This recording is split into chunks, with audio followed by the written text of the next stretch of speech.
Hello, students. It's Dr. Sansom, and I'm excited for you to talk today about water.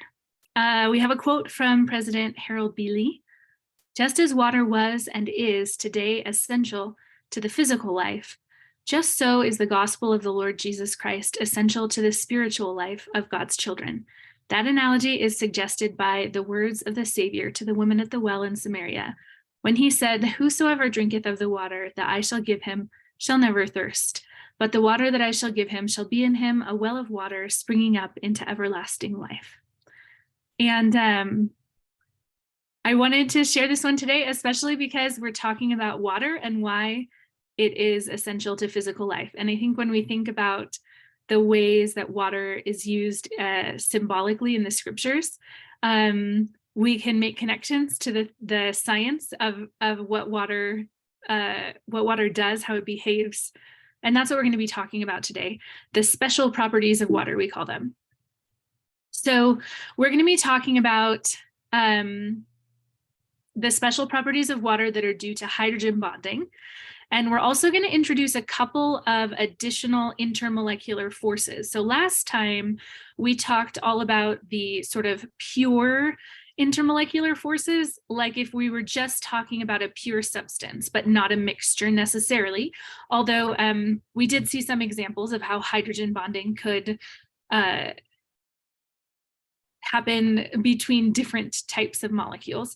But today we're really going to be thinking about intermolecular forces that are specifically in mixtures, when you have something that's dissolved in something else.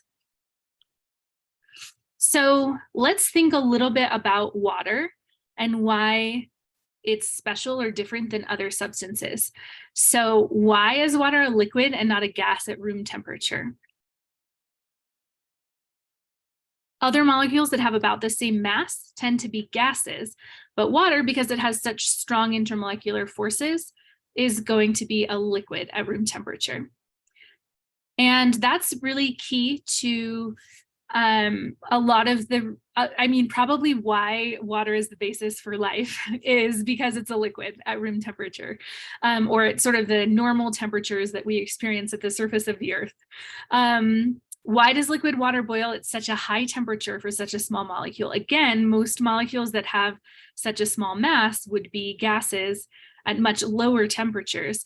So why is that the case? Well, it's because of the hydrogen bonding, these very strong intermolecular forces that help the water molecules stay bonded together or attracted to each other so that they don't separate into a gas. Why does ice float on water? Again, it's because of the hydrogen bonding. In ice, we maximize those hydrogen bonding interactions. And because of the geometry of the water molecules, we'll actually see the molecules get a little bit farther apart in order to lock in those hydrogen bonding interactions. And in a piece of irony, why do snowflakes have 6 sides? And I have a picture here of a snowflake that has like 8 sides, which is not true. You don't see snowflakes like that. They always have 6 sides. And why? It's because of the crystal structure. And we'll see a little bit more about that later. And again, why do they have the crystal structure? It's because of hydrogen bonding. So when we're thinking about all of the special properties of water that we're going to encounter today, I want you to be thinking about hydrogen bonding and how that molecular level phenomenon is going to result in these macroscopic phenomena that we're going to investigate. So these are 5 special properties of water that we're going to talk about. We're going to talk about them one at a time.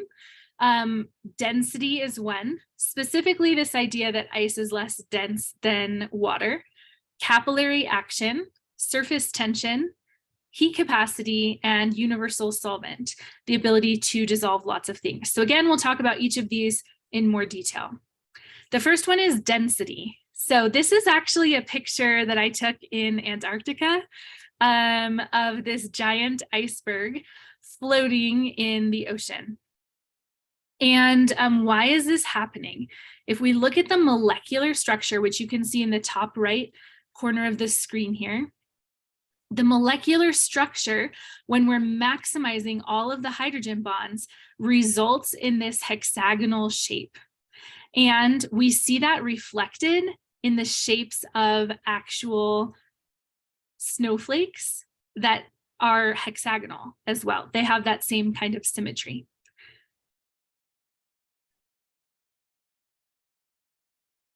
The next thing we're going to talk about is capillary action. And this is what allows water to go all the way from the roots of a plant up to the top of a tree. This is a giant sequoia tree, which you may know are like quite large. And the same principles here are going to apply. So how does this work? The water molecules are very attracted to each other. They're also attracted to the sides of whatever capillary, which is a thin tube, whatever capillary they're in. And so some of the water molecules that are attracted to the sides pull it up along the sides, and then the attractions between the water molecules pull the rest of the water molecules with it. This is why we have this traditional meniscus shape. When you're measuring volumes in chemistry, you always measure at the bottom of the meniscus. That's the standard for how you do it, but that sort of dipped shape is characteristic for water. Because of these adhesive and cohesive forces. Adhesion is between different substances, so our water sticking to the walls of the tube, and cohesion is when water molecules stick to themselves. And so these forces are strong enough to pull the water molecules up a giant sequoia tree, even against the force of gravity. So those intermolecular attractions, the hydrogen bonding, and also the forces between water and the walls of the capillary are so strong, they can actually counteract gravity. Okay, let's talk about surface tension. Now you're going to do an activity with this in the exploratory lab, so you might have actually done it yesterday, I hope. But water has a very high surface tension. And that's again because of these strong hydrogen bonds among molecules. So surface tension is going to lead to certain things that we'll see over and over. For example, we'll get spherical liquid droplets. And even if you drop water on a surface, it tends to sort of ball up instead of spreading out, which is different from other liquids that have weaker intermolecular forces. It's a way of saying those water molecules are more attracted to each other than they are to the surface. This is also why you can have things like these little bugs that walk on top of the water. So the surface tension of the water, again, the strength of the intermolecular forces is strong enough to counteract the effect of gravity for the weight of that bug on the surface of the water. So how does this work? When the bug is putting its little foot down onto, I don't know what bug feet are called. There's probably a name. Anyway, it puts its little foot down onto the surface of the water. It could displace the water molecules, but those water molecules are all attracted to each other. And so they are keeping that together. And it ends up providing this surface tension because the molecules are attracted to the molecules on the sides of them and the molecules beneath them. And so they can counteract this weight put down on the surface. Now, the TAs should have a demo here, a couple of different demos for you to show you some surface tension in action. So we'll pause the video here, and TAs, you get to do those demos now.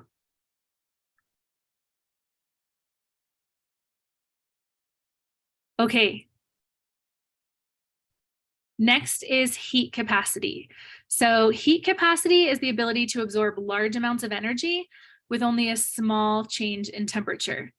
And the reason that this happens is because the hydrogen bonding, because it's so strong, it sort of restricts the motion of the water molecules. And that means it's harder to get them to move faster, which is what is, as we know, related to the temperature, the average kinetic energy. So if I can't make the molecules move any faster, then it's hard to raise the temperature because the temperature is a measure of that kinetic energy. So this is really one of the things that you see a lot just in your normal interactions with water, it takes a long time for water to boil. There's like the expression about watching a watched pot never boils, right? It just takes a long time when you're trying to boil water. It's useful for extinguishing fires because the water can absorb so much more heat than other substances would be able to do. This is why lakes and oceans tend to control local climate. So you have the lake effect snow, for example, in Utah. And also this is one of the reasons why it's good as the basis for life on Earth. For example, it would be really bad if when the sun came out, our body temperatures spiked to more than 100 degrees. And it would be really bad if when it got cold outside, our body temperatures also dropped really low. I mean, this is the high heat capacity of water is why that doesn't happen as much because we can resist some of those changes in temperature. Okay, last one here is the universal solvent. So water is considered a universal solvent. It dissolves more substances than other liquids. It dissolves minerals, nutrients, proteins, different chemicals. In your blood plasma, for example, I put this up here for all of you that are donating your plasma. The composition of your blood plasma is mostly water, but you also have some proteins. Albumin, globulin, and fibrinogen are all proteins. You have regulatory proteins, and then you have electrolytes, which are like salts, nutrients, which might be like vitamins, and waste particles as well.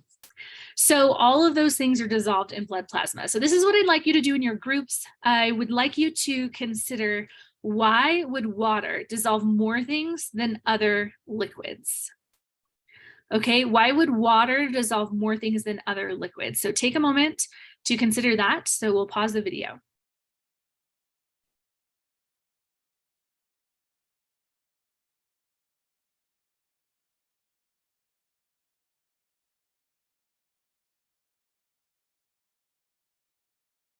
Hopefully you've had a good discussion, and hopefully you've come back to this idea that water is polar or capable of making hydrogen bonds.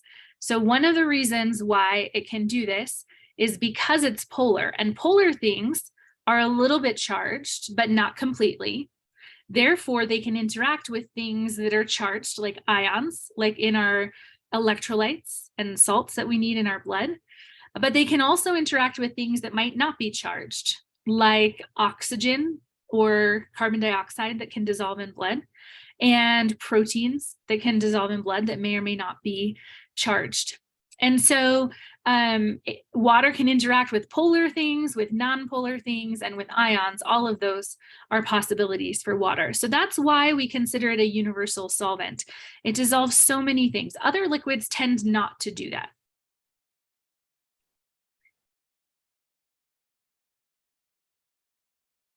Okay, now this next piece, you're going to spend a fair amount of time working on this. So you won't know the name yet of the intermolecular forces here that are at play, but I've got this picture and a simulation for you to go to. And this will simulate a salt dissolving in water.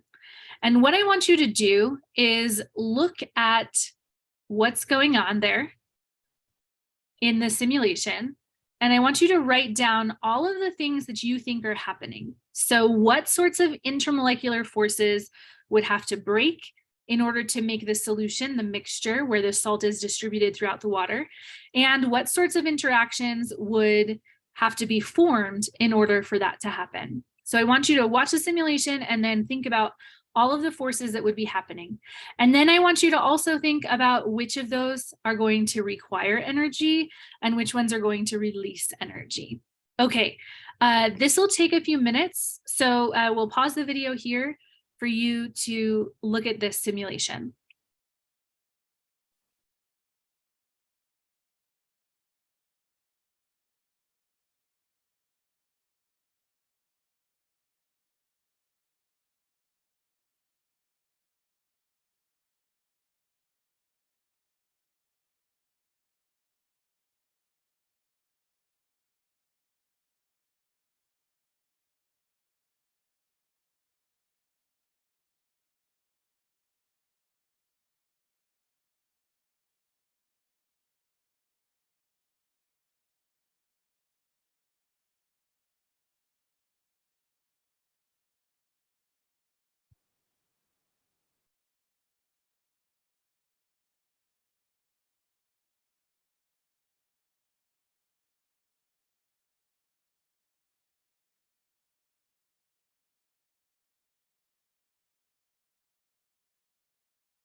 Okay, hopefully as you looked at this simulation, you were able to identify 3 things happening.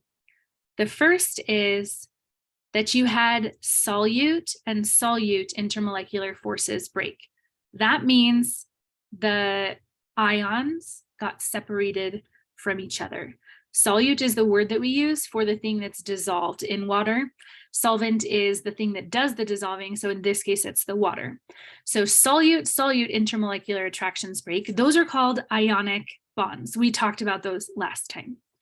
The second thing is that solvent intermolecular attractions break. Now, this one is the hardest one to see, but if the ions are getting placed in between water molecules, then those water molecules had to get pulled apart in order to put the ion in between them. So we're breaking some of the hydrogen bonds that the water would normally have when we're dissolving that solvent inside. Sorry, when we dissolve that solute inside. The third thing that's happening, and hopefully this was really clear, you're going to see some attractions form between the solute and solvent. And if you looked really closely, maybe you still have it going on your computer, notice the way the water molecules are oriented toward those ions. So water is a polar molecule where the oxygen is more electronegative. It's going to have a little bit more electron density, and we'd say it has a partial negative charge. The hydrogens are less electronegative. They have a little bit less electron density, and so those are going to have a partial positive charge. So if we look at our negative ion, that's green in the picture here, the negatively charged ion will be surrounded by water molecules, but they're going to be oriented in a way so that the hydrogen atoms are pointing toward that negative ion. In other words, the positive part of the water molecule is going to be attracted to that negative ion. That helps to stabilize the charge because it's balancing out that charge. If we look at the positive ion, which is the yellow one, we'll notice that the water molecules are oriented so that the oxygen atoms are pointing in. And remember, those oxygen atoms are slightly negatively charged. So having the oxygen atoms oriented in is going to, again, help to stabilize that positive charge because the opposite charges are attracting to each other. Okay, good. Let's continue. So this is our introduction to a new type of intermolecular force that we haven't seen before. One that happens when we have different substances that are combined together. And one of them is ionic, like our salt that we were just looking at. And one of them is polar, like the water that we were just looking at. And this one is called an ion-dipole interaction or ion-dipole force. This happens when we have aqueous solutions of ions. So if I have some kind of salt that's dissolved in water, the same phenomenon that we saw is going to happen. These are representing our water molecules, and they have a positive end and a negative end. The positive is the hydrogens, negative is oxygen. And if we look at our positive ion, the solvent molecules that surround it are going to be oriented in a way so that the positive and negative sides are interacting, the positive ion with the negative side of that polar molecule. And the opposite is true for our negative ions. The water molecules will be oriented with the positive side pointing toward the negative ion. Each of the dashed lines that's shown in this picture represents an ion-dipole interaction or an ion-dipole force. And this is what makes it possible for salts and other ionic compounds to dissolve in polar substances like water.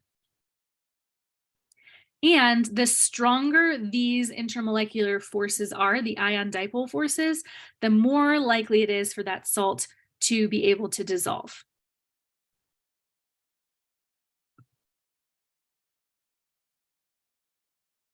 Now, I have a few examples here. We have magnesium and sodium and cesium. So, and I have the strength of the ion-dipole force listed here for you. So the strongest one is our magnesium with water. Let's talk about why that one is so strong. It's because we have a 2+ charge and we have a relatively small ion. So sodium and magnesium are going to be close to the same size. Magnesium has the 2+ charge. Remember, when we're talking about intermolecular forces, the greater the magnitude of the charge that we're dealing with, the stronger that force is going to be because of Coulomb's law.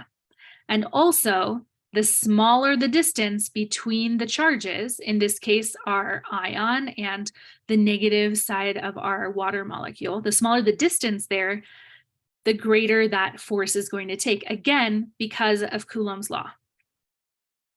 Now, if we compare magnesium and sodium, you can see there's a huge difference in the magnitude of that interaction. And that's because sodium only has a +1 charge instead of a +2 charge. And also sodium is a little bit bigger than magnesium. So both of those things contribute to why that's a weaker force. If we compare sodium and cesium, cesium is much larger, and that is going to, again, weaken that intermolecular attraction. So you can see here that the charge, the magnitude of the charge, has a sort of a bigger impact here than the differences in size that we have between ions. But larger charges and smaller sizes are always going to lead to a stronger interaction. Again, that's because of Coulomb's law. So let's talk about oxygen. Do we expect oxygen to be soluble in water? We'll pause here for you to do your flipper quiz.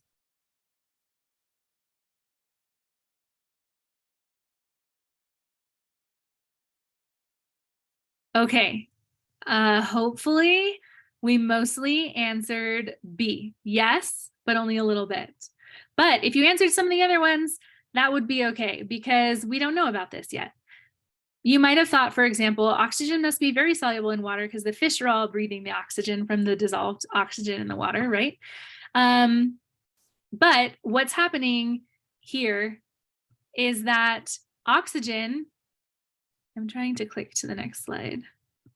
There we go. Okay, so oxygen is soluble in water, and but it does decrease in solubility as the temperature goes up. We talked about that a little bit a couple lectures ago, that as the gas molecules are moving more at that higher temperature, they're more likely to escape from that solution. But it is a little bit soluble. How little is little?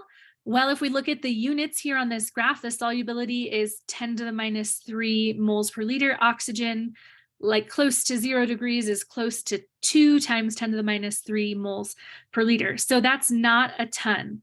It's a little bit of oxygen, but enough that it can support life in fish, for example. So let's talk about this type of interaction that's occurring when we have a nonpolar thing dissolved in a polar substance. I'm going to show you a little animation here. This nonpolar molecule, so we've got the polar molecule on the left that's represented with the plus and minus charges, and then the nonpolar molecule is just gray. So as they get close to each other, what happens is we're going to get an induced temporary dipole on that nonpolar thing, okay? So let's make sure that we understand what that is, okay? The nonpolar molecule is still nonpolar, but it has electrons in there, and the electrons can move around within the electron cloud. We call this polarizability, meaning those electrons are able to kind of shift around. Now, the bigger the molecule is, like the farther down we are in the periodic table, we're going to have lots of big, fluffy atoms and molecules that their electrons can move around a lot because they're in those outer layers and they're not really held very tightly, right? But this dipole that it induces, it's like if the electrons just kind of shifted over to the one side. It's kind of like Jello.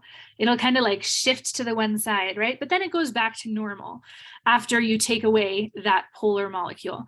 So that's why we call this temporary, because it will happen and then it will go away. And it's also why we call it induced, which is because it only happens because of the presence of that other molecule that's charged, the polar molecule that's affecting the nonpolar molecule. So with your group, I want you to discuss do you think the strength of dipole-induced dipole forces is going to be stronger or weaker than dipole-dipole forces and then London dispersion forces? So with those three types of forces, how would you rank them by strength? I'll give you a minute to talk about that. Let's pause the video.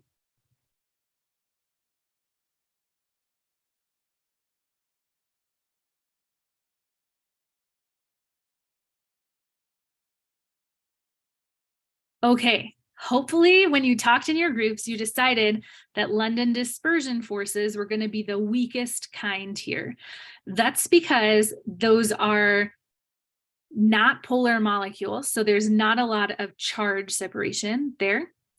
And those interactions are sort of temporary.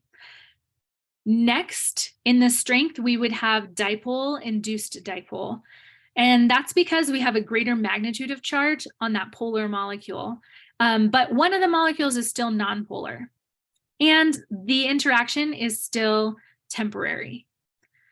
Then the strongest of these is going to be the dipole-dipole forces. That's because both of those molecules have that charge separation and it's permanently there, which means they're going to interact more in that state as opposed to the polarizable ones that kind of like shift in and out.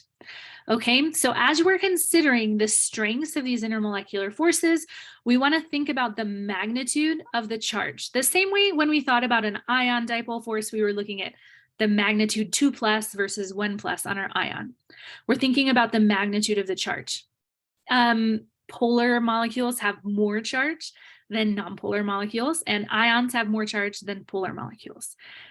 And the other thing that we want to think about is the permanency of that situation. Whenever we have something that's an induced dipole, something that's temporary, like in this case, or even in the case of London dispersion forces, that's going to be weaker because it's not an inherent characteristic of the molecule. So magnitude of charge separation and then the permanency are the two things that we're going to consider as we're ranking different intermolecular forces against each other. Last thing we've got here is a summary in your groups. I want you to write down the types of mixtures that we would have these forces, the relative strength of the force compared to the other forces that you learned about last time, and then a description and a drawing of what that looks like in the molecule. So this is going to take a few minutes, so go ahead and pause the video here.